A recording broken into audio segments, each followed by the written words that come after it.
说起中国人的迷信呢，自古有之，二十四史里边就有很多迷信的故事。皇帝们呢，为了巩固自己的地位和政权，宣称自己是天子，但是出身平民的皇帝怎么办呢？那就得硬把自己和神绑在一块儿。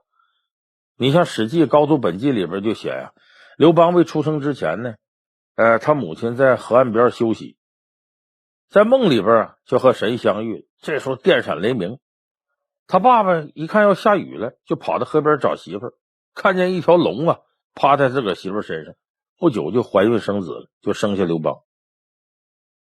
这《明史·太祖本纪》里边也写到了朱元璋的来历，说朱元璋他母亲怀孕的时候啊，梦见神给了他一颗药丸，放在手掌中闪闪发光，他妈就吃下去了。等醒了之后呢，一想这梦，觉得嘴里边还有香气呢。等到朱元璋出生的时候，满屋子都是红光。有时候晚上经常啊，这屋里就又出现红光了，邻居看着了呢，以为是着火了，赶紧去救。你看咱们现在一听就知道这扯淡。为啥要这么弄呢？就是要把自己给神化。说白了，在古代搞迷信这一套的其实是统治者控制民众的一种手段，让人们心甘情愿的臣服于他。那时候的人呢也不懂科学知识，那么2000多年呢，一直在给老百姓呢灌输这种想法，所以很多老百姓呢对迷信的东西信以为真，因此就耽误好多事儿。有的时候很有意思是呢，统治者自身居然自己给自己洗脑，也信上了，那就容易出现很多啼笑皆非的一些事情。你看咱们举几个例子啊，就迷信耽误事儿的。你看老百姓迷信，他就很容易被骗。在清末咸丰在位期间呢，广东人洪秀全在广西跟几个哥们儿杨秀清啊、萧绍贵啊，创立一个3点会。这3点会呢，后来形成了拜上帝教，其实是源发自基督教的一种歪理邪说。一开始呢，没几个人愿意参加，洪秀全就跟萧绍贵他们想出个主意来，叫装死再复活。马上呢，就向邻里传播洪秀全死了。这不认识的人纷纷过来吊唁，一连7天吊唁之后呢，他这帮哥们儿抬着灵床上外边给烧了。这周围人不知道怎么回事，好奇看热闹，有人就问这干嘛呢？萧绍贵就说呀，我那哥们儿洪秀全呢死而复生了。所以他这么一说，而且仪式搞得煞有介事的，这个神奇的事在百姓之间就传开了，大伙儿就开始议论啊，多神奇，这洪秀全死了，死7天之后又活了。那这个时候趁着这股热乎劲儿，这场洗脑的迷信活动就开始了。很多人过来都问怎么回事，等人数凑差不多了，洪秀全就开始现身说法了，说我身体不太好，之前呢总有病，各位也知道我7天前都死了，去世了，到了那边了。我到那一看呢，发现呢是上帝召唤我，我这才知道我不是一般人，我是谁呢？我是天父耶和华的儿子，当然我是老二，耶稣是老大，耶稣是我大哥。你说他这么解释，这基督教人听得多生气。那天父耶和华和这个耶稣就这么一个儿子，你这又冒出个老二来，你让天父都解释不清楚，这怎么回事？洪秀全接着胡说，说这个把我叫去，这天父要跟我商量事儿，说这天父看你们这个中国这些老百姓受苦受难呐，天父不忍心了，说你别到这边来了，你回去，你到那边去解救他们，只要这些老百姓入会拜上帝，有什么大的劫难都能消除。你看这中国老百姓长期在封建社会的这种愚昧之下他对这些神鬼什么特别信。再一看洪秀全死了都能活，这太灵了，就赶紧报名。报名有一个条件，这时候图穷匕见了，你得交5两银子当香火钱。就这样，很多老百姓稀里糊涂也不懂说拜上帝，上帝是啥样不知道，说拜上帝怎么还得上香呢？跟菩萨似的，也不知道，反正就是上帝保佑我就行。你看洪秀全都死而复活了，赶紧回家取钱去。这个事儿传出去之后洪秀全的名声一下就起来了。十里八村这没有钱入会的都得想法借钱加入这3点会。你看，就洪秀全利用迷信来招揽教众。这老百姓迷信被骗呢，损失钱财；当官的要迷信，有可能损失就是人命。你像在东汉末年，董卓，这咱们都知道，看过三国都知道董卓，历史上实有其人，手下有3名心腹将领，段位、董越，还有他的女婿牛辅。这董卓呢，后来被王允、吕布杀死的时候呢，这仨人啊，其实带着兵屯扎在关东进攻长安的必经之路，安邑啊、陕县、华阴呢这一带，守过重兵。董卓的死讯传出之后呢，段位投降了朝廷，牛辅、董越呢不肯投降。董越琢磨说：“你看我跟牛辅俩人，他是人董卓的女婿，接下来怎么办？这报仇还是投降？我得让牛辅拿个主意。”当时牛辅驻扎在陕县，董越驻扎在华阴。为表示诚意呢，董越亲自赶到陕县，我找牛辅商量商量怎么办呢？可是牛辅啊，胆儿特别小，还特别迷信。根据《三国志魏书》里边记载，牛辅当时如同惊弓之鸟，出了事以后，但凡有人来拜访他，得先让手底下相面的、算命的，给看看，给起一卦，说都没问题了，他再见。结果董越来了之后呢，这相面的一看面相呢，说没问题可以见。可是到了算卦这边不行了，说这卦象叫外谋内之卦，就他来是来算计咱的，这小子要祸害咱。牛辅一听这什么玩意儿，赶紧就把董越给杀了。说这算卦的为什么跟相面的不一样，要害董越呢？根据这个史书里记载，这个算卦的人呢，曾经被董越给打过，心里记着仇呢，所以这次是故意报回来了。你看这牛辅也没调查，也没别的证据，就把人给杀了。杀完了董越之后，他自己也后怕，董越是死了，董越的部下都归了牛辅了。有一天晚上呢，营里边有士兵叛逃，造成内乱。这牛辅睡梦之中还以为董越的旧部整营叛变了，着急忙慌带着金银珠宝跟5、6个亲信就跑了，这就说做贼心虚吗？结果半路上呢，被这几个亲信给杀了。这几个亲信谋财害命，把这个牛辅的头颅献给了吕布。你看他不根据自己的判断，反而信这相面算卦这些迷信的东西，自己把自己给害了。咱们在网上说要皇上，那帝王要是迷信，那失去可能就是整个国家。你看历史上南北朝，这南朝宋齐梁陈，梁武帝萧衍呢是南朝梁的建立者，他既是开国皇帝也是亡国皇帝。他之所以还是亡国皇帝呢，跟他的迷信有很大关系。有人说梁武帝萧衍我知道啊，他信佛呀，南朝484多少楼台烟雨中，这信佛是正常的宗教信仰，好像不能叫迷信吧？我告诉大家，正常的宗教信仰，如果你信过头了，把它当作生活当中处理所有事情的准则，甚至以这个为大，别的都达到了罔顾大事、罔顾人性的程度，那也是一种迷信。你看这个萧衍，他原来是南朝齐的官员，后来逼着齐的皇帝禅让，自己建立了梁。他继位之后不久呢，萧衍就以自己信佛为由开始吃素。50岁之后呢，断绝房事，不近女色。而且呢，他说佛与人为善吗？他对自己家族里的人没有原则的善良。有一年呢，他的弟弟临川王萧红率领大军攻北魏，因为指挥不力，临阵切敌，打了败仗。照理说回朝之后得受重罚，结果不仅没罚，反而还升了官了。这萧红就更加恣意妄为了。你说这样怎么能服众？而且这萧红和萧衍的长女，就自个儿的亲侄女，俩人还混到一块儿去了，一起谋划夺权篡位，派人刺杀萧衍。事情败露之后呢，刺客被处死了，萧衍的长女自知罪孽深重，自杀了。他弟弟萧红呢，没多久呢，因为恐惧也病死了。这个萧红的3儿子名叫萧正德，在萧衍没当上皇上之前呢，过继给萧衍了。可是后来萧衍当了皇帝，有了自己的儿子，就让萧正德又回到弟弟家了。萧正德因为当不上太子心里会憋口气，就投降北魏了。但北魏呢不太重视他，结果这萧正德又厚着脸皮回到了梁朝。结果梁武帝萧衍就是教训了一顿，依然授予他兵权。你说这皇帝当的糊涂到这程度，这也算少有了。说这皇帝也太仁慈了，确实是这等于心慈手软呢，啊，这笑面婆似的，不是，他只对自己家里仁慈，他对别人手可狠。萧冉逼迫齐和帝禅让的时候，派人给和帝送去金子，让他吞金自尽。你说这是信佛的人干的事吗？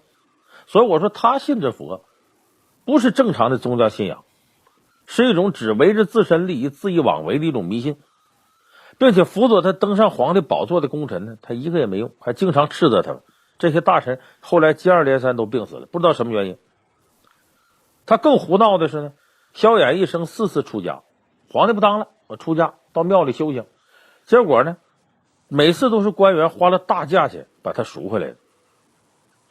到什么程度呢？魏书里边记载说，这梁武帝呢决定舍身到同泰寺为奴，于内外百官呢共敛珍宝而赎之，每次的赎的款项都有钱1亿万。说这些钱从哪儿来的？都是从老百姓这搜刮来的，然后还有国库的款项。所以你这么干，这国家能不乱套吗？最终在他86岁那年，他活得可够长的，他侄子萧正德勾结大将军侯景，带着叛军长驱直入，活活的把这个梁武帝萧衍饿死在宫殿当中。侯景后来自立为王。你看这就说明什么事呢？从老百姓到官员到皇帝，都有因为迷信而吃亏的。人说那这么说，古代有没有反迷信的呢？在科学知识不发达情况下，有。这个反迷信者呀，自古有之。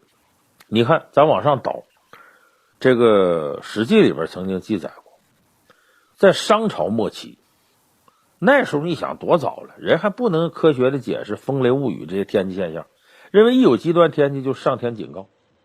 说周武王伐纣的时候呢，刚刚在这个山头附近埋兵布阵，就出现了极端天气，电闪雷鸣，狂风骤起，军旗都被吹断了，战鼓都被大风吹跑了。这当时士兵吓得一个个的有点畏战，不敢吱声了。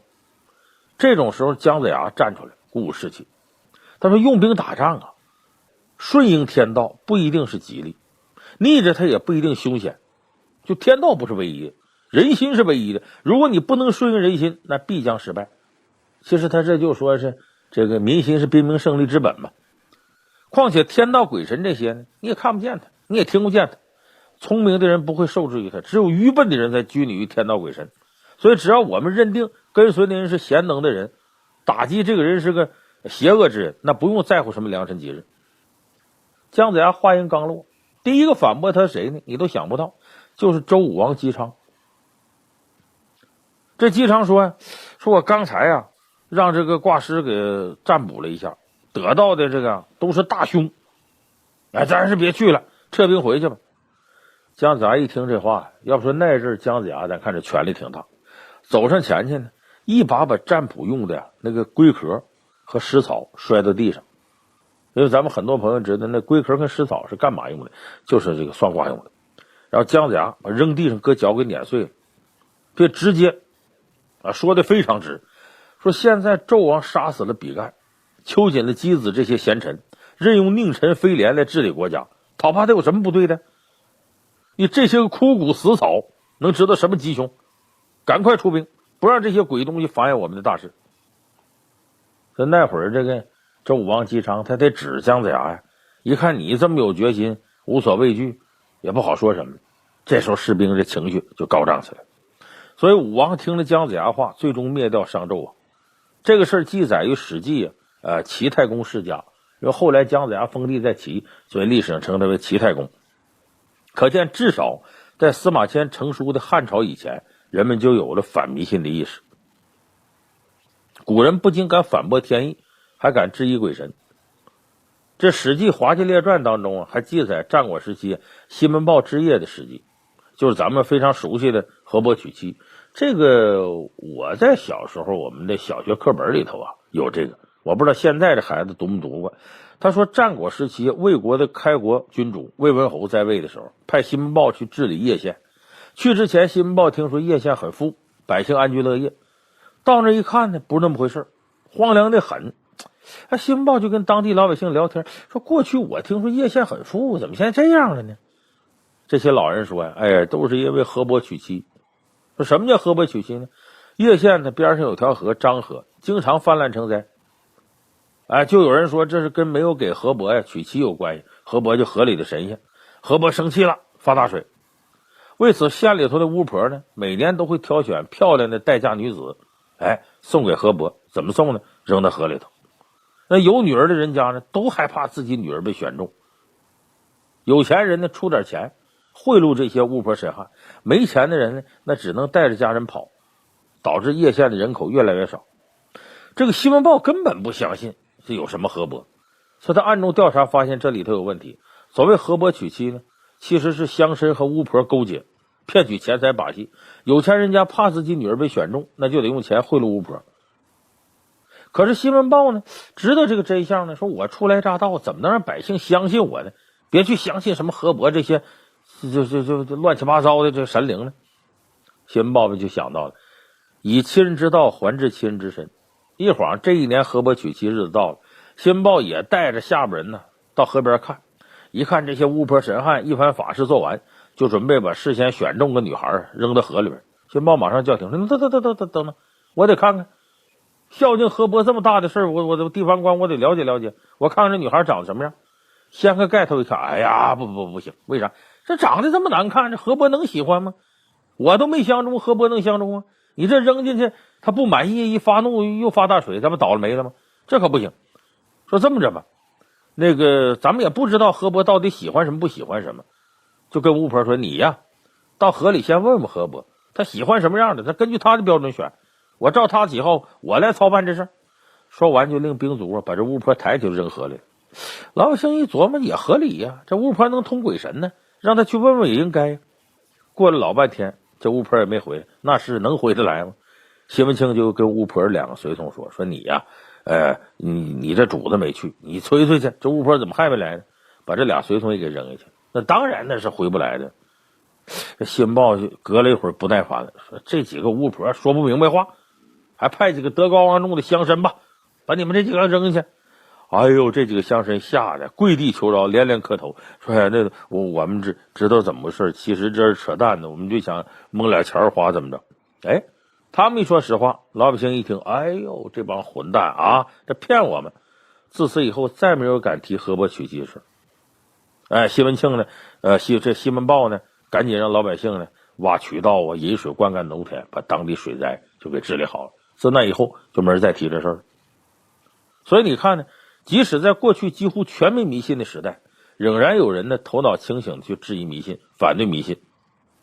那咱们今天科学知识普及的大行其道的时代呢，反而有不少人，甚至是年轻人。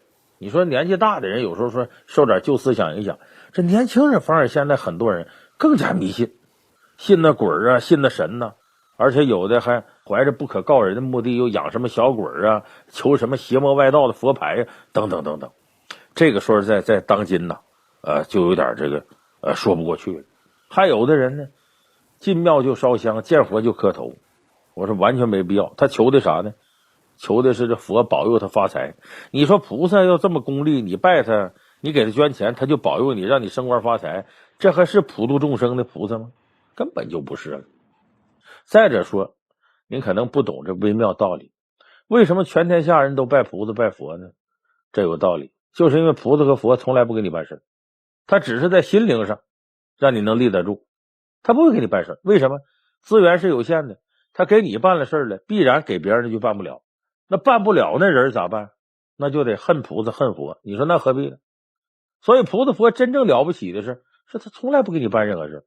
就像咱身边有的那领导当得好，你找他办啥事他都不给你办，他一天见你还态度好，笑么滋儿的，所以什么事你都不给办，他也不得罪谁，你还总觉得他手里有权利能左右你命运，那你就必须得敬着他。所以你看天底下这道理说穿了都是一样的。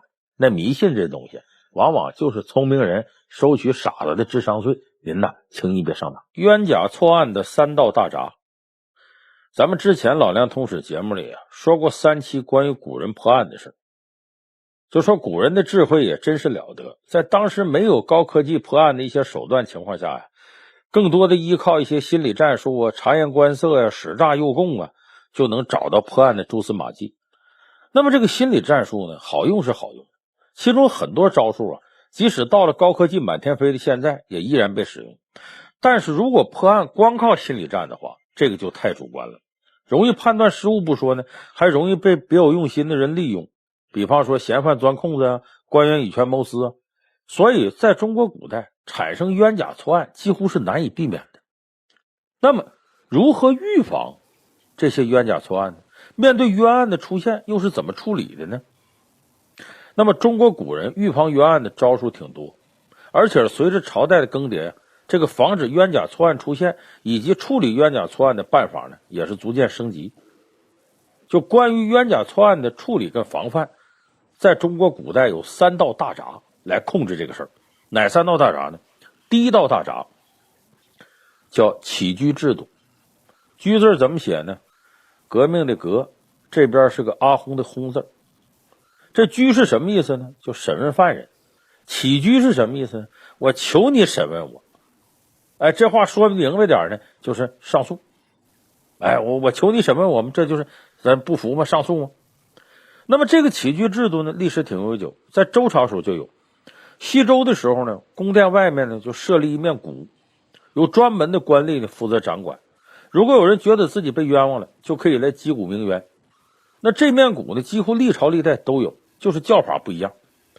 那么这个鼓呢，它可以是受冤枉的人呢本人来敲，也可以是他亲朋好友帮忙敲，而且必须得是案子判完之后有了结果才能敲。你还没等审完呢，你就来击鼓鸣冤，你冤从哪儿？大老爷正审着呢，所以得审完了，结果出来了，哎呦，我冤枉我了，这时候你才能来敲了。那么到了汉代以后呢，又多了个限制，必须得在判案后3个月内敲才有效。一说这个，很多人想起我们现在法律里的追诉期，就这个道理，就是案子判完之后隔了10年了，你再敲也不管用了。案子判完了，你觉得冤枉，3个月以内来敲这鼓。搁我们现在来说，就3个月以内进行上诉啊。那么这个招数好不好用呢？史书里记载这么个事儿，说的是秦王嬴政啊，登基那年的4月11，有一个叫蒋的人就去击鼓鸣冤去了。这个蒋啊，说我冤枉，说有人呢诬陷我是偷牛的贼。这个事儿呢，秦王呢就把他交给廷尉处理了。这廷尉呢就是管审判的官嘛，这廷尉呢就把整个案子翻了一遍。这个卷宗是这么记载的，说一个小兵叫毛牵着一头牛啊到市场卖，赶巧就遇上庭长了。庭长就是后来刘邦不也干过庭长嘛，大约等于现在的派出所所长吧。这个庭长也不知道从哪儿来的火眼金睛，一眼就看出这头牛有问题，果然一问就着，这牛啊是这个叫毛的小兵偷来的。这么的，这庭长呢就把毛啊给扭送到官府了。没想到一个小小的盗窃案，经过官府一审理还大了，不是个人盗窃，成了团伙了。这个毛交代说，我不是一个人在战斗，我跟我的好兄弟叫蒋，我们2人呢共同琢磨这事儿，他规划路线，我具体实施，完事儿了呢，我俩一块分钱。官府呢就把这蒋也抓来了，一顿严刑审讯。这蒋也招供了，2个人被判处了情成弹的刑罚。啥叫情成弹呢？情成弹是2道刑，情就是在脸上刻字，你看《水浒传》里头那宋江发配江州，在脸上刺字，哎，这叫情。成弹是什么呢？就干苦力，修城墙。现在呢，这个叫蒋的人就是来击鼓鸣冤，说我冤枉了，判我情成弹，我冤枉，我没偷过牛。而且他还提供证据，说这个叫毛的小兵啊去偷这个牛那天，我呢正在外地服役，我怎么可能跟他一块谋划，跟他一块实施呢？这样这廷尉就开始着手调查，重审了所有跟此案有关人员。这个蒋他说他那天在外地在咸阳服役，哎，他特地到咸阳调查，哎，确实那边的管事的也说，确实就这蒋这天在我这服役呢，我看着呢，绝对没错。到最后呢，审到这毛，这毛也招了，说这事儿也不能赖我，我是冤枉这个蒋了，但我是屈打成招啊，官府把我抓住了，审判我那位非说我这么大一头牛我自己干不了这活，一定有同伙对我严刑拷打，非让我供出同伙，我没招了才胡编一个。这廷尉一查发现毛和蒋身上确实伤痕累累，都是刑伤，确实屈打成招。到这儿这个案件呢才算真相大白。当然你说逼着这毛招同伙那位呢，法官呢也不见得是故意的，他就是经验使然，觉得自个儿想的没毛病啊，你这么大头牛你自个儿干不了，你赶紧说同伙。结果这种主观意愿呢造成的冤案。而这个起居制度不服就上诉，击鼓鸣冤，还真救了蒋。可见呢，我们说起居制度对于遏制冤假错案还真有用。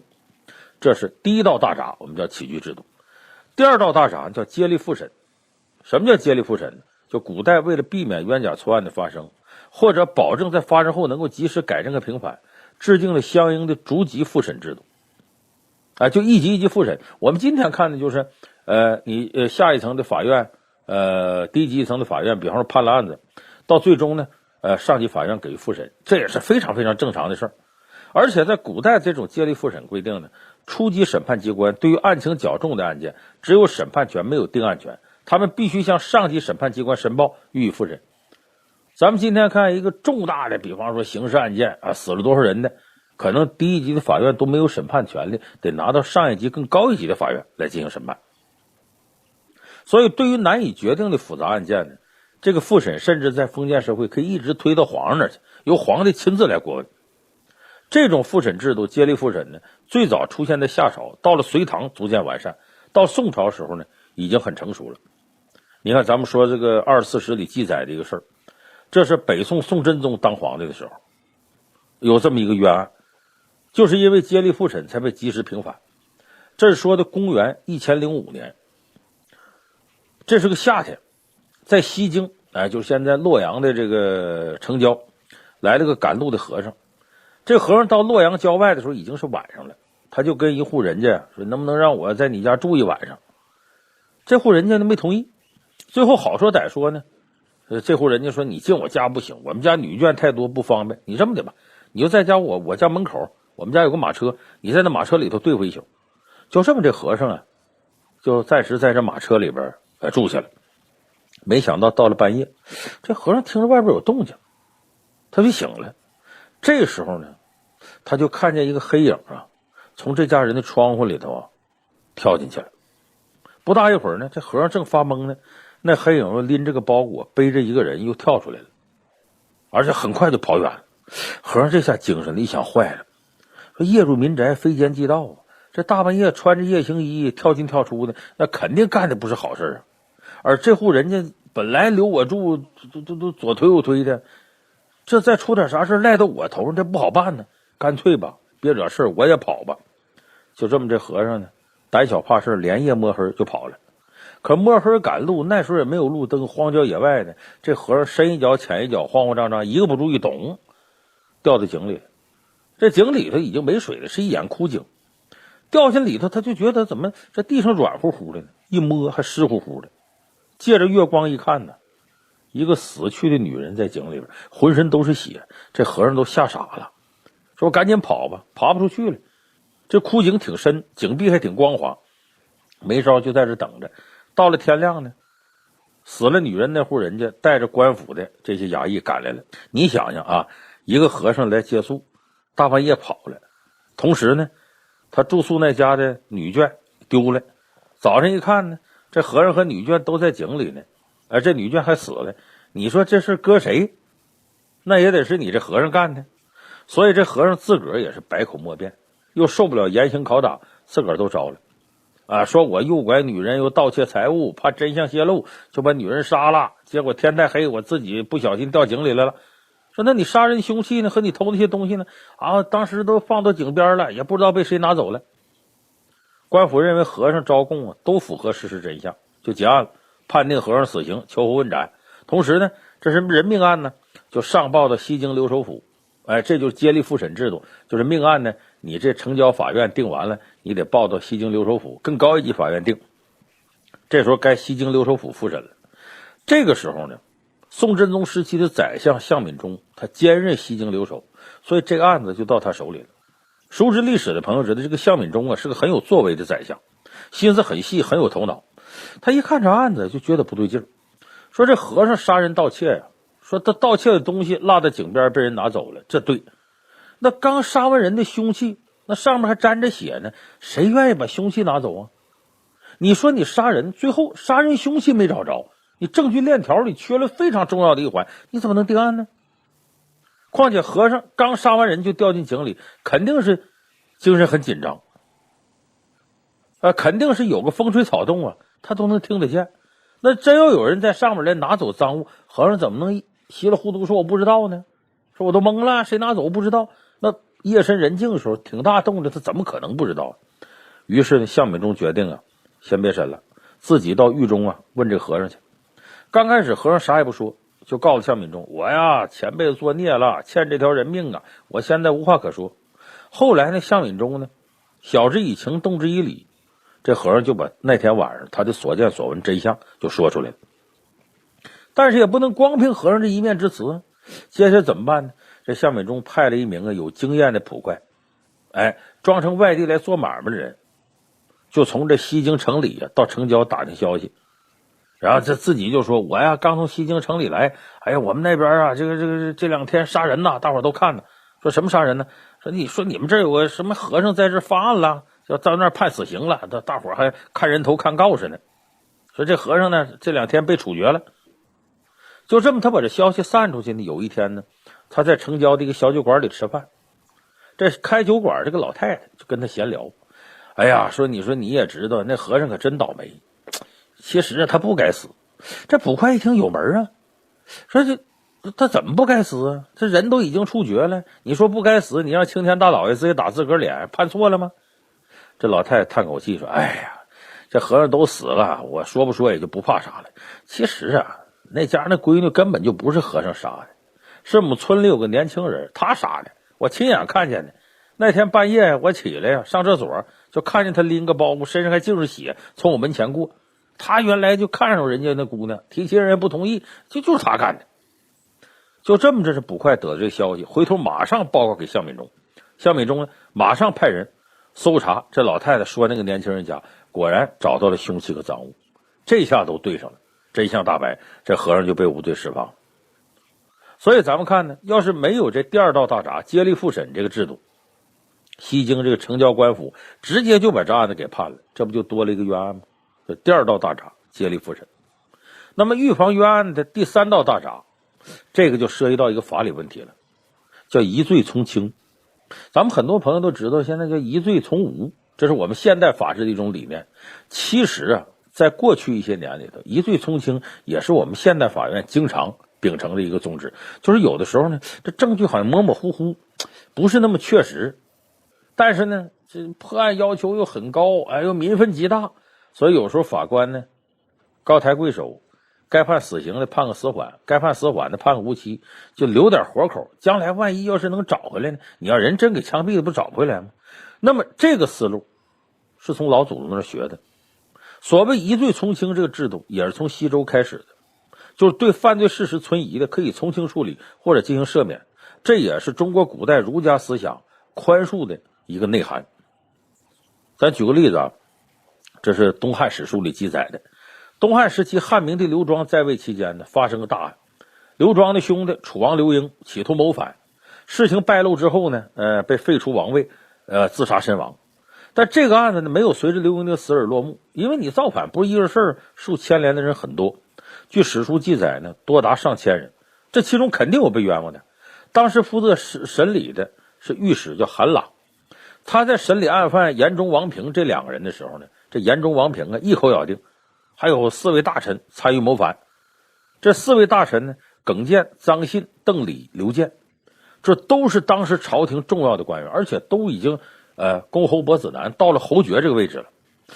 这皇上汉明帝一听非常生气，说我这么信任这4个人，他们怎么也参与这个事儿呢？怎么还能反我呢？干脆这4人一起咔嚓了拿下。这时候御史韩朗就劝他说，皇上您不能这么干，不能这么干。经过我审理啊，这4位侯爷参与谋反的没有证据。你看我把这事儿拖这么长时间了，就是希望啊能够更广泛的搜集线索，有知情人能给我提供，但到现在为止没有任何线索，就证明这4个人很可能是冤枉的。有可能是啊这严中、王平这俩人啊，反正自己也不行了，干脆把他们4位侯爷抬出来，您好法不责众，他们好浑水摸鱼。这刘庄正在气头上，就听不进去，就叫来2个武士，来把这韩兰给我拖出去。意思是你还包庇他们，你也该死。眼瞅这韩朗啊也要受牵连，他声嘶力竭的在那大声喊呐，大声给自己争辩。你还别说，他这喊好使了。韩朗怎么说呢？说现在官员审理这个案件呢，都是没有罪都判成有罪，轻罪都重判。表面上是痛恨谋反之人，实际上都怕将来呀找后账，怕您追究这个事儿。这样你得说多少冤案就产生了？你这么多的冤案产生，对朝廷影响得多大呀？你要知道啊，放走一个坏人，远不如冤枉一个好人，他的危害大。咱们老辈人说疑罪从轻，您现在违背组织制造冤案，这恐怕是灾难的源头啊！汉民的刘庄还没糊涂透顶，气头上没想明白。这韩朗一喊，他一下清醒了，可不是吗？现在就已经牵连上千人了，这么下去呢，朝中都没人做官了，剩下的官呢也都战战兢兢如履薄冰，这不本末倒置了吗？本来咱们把这谋反的人抓住了，就是为了接下来好好治理天下，太太平平，这下反而制造了恐怖氛围，这不对呀。所以刘庄一想明白了，把韩朗也放了，也开了恩旨，把证据不足的涉案人员呢全都不予追究。所以你看，咱们说这个古人预防冤假错案的三招，一个起居制度就上诉，一个接力复审，一个呢疑罪从轻。现在我们说这疑罪从轻发展成了疑罪从无，这招是现代法治的一个基本常识了。这可以说呢是和中国古代的这种思维一脉相承的。那么说预防冤案不够，有了冤案应该如何处罚制造冤案的人呢？这个古代也有规定，在尚书里边呢就总结出了5过，就是司法干部绝对不能犯的5种过错：作假证、受贿、叛错案、徇私枉法和罪犯有不正当往来，这为5过。每一种过错都有相应处罚。你比方说你要判错案了，你就和案犯同罪。比方说反连坐之，就是参与判案的人员全部受罚。明朝的时候有个涉案官员呢，在冤案平反的时候呢，他都已经80多岁，都退休回家了，也被揪出来给充军发配了。就这个没有所谓的追诉期，永远有效。